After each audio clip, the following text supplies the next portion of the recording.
வேதாரண்யம் ஒன்றியம் நாகக்குடையான் ஊராட்சியில் சிறப்பு கால்நடை முகாம் கால்நடை பராமரிப்பு துறையின் மண்டல இணை இயக்குநர் மரு விஜயகுமார் அறிவுரையின் பேரில் நடைபெற்றது.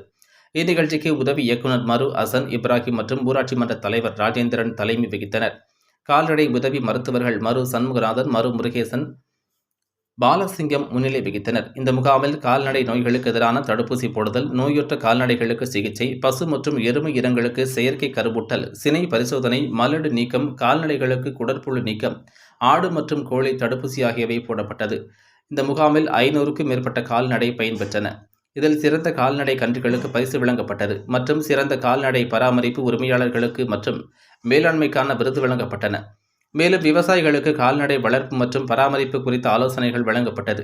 இந்நிகழ்ச்சியில் கால்நடை ஆய்வாளர் மாசிலாமணி, கால்நடை பராமரிப்பு உதவியாளர், ஊராட்சி மன்ற துணைத் தலைவர் மற்றும் வார்டு உறுப்பினர்கள், கால்நடை உரிமையாளர்கள் கலந்து கொண்டனர்.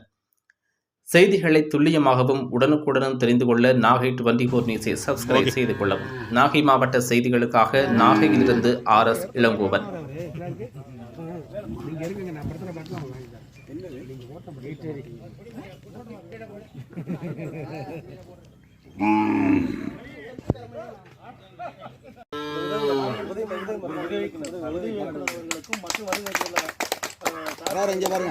அனைவருக்கும் திராவிட ஊராட்சியின் சார்பாக நன்றி தெரிவித்துள்ளேன்.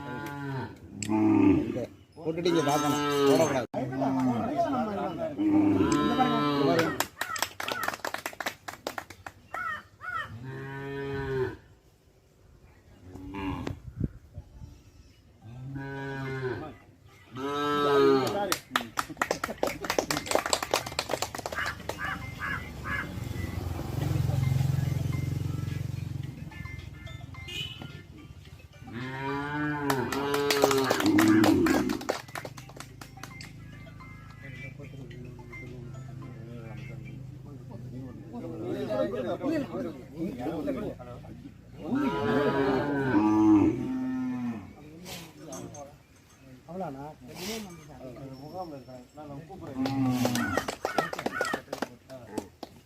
இந்த வருஷம்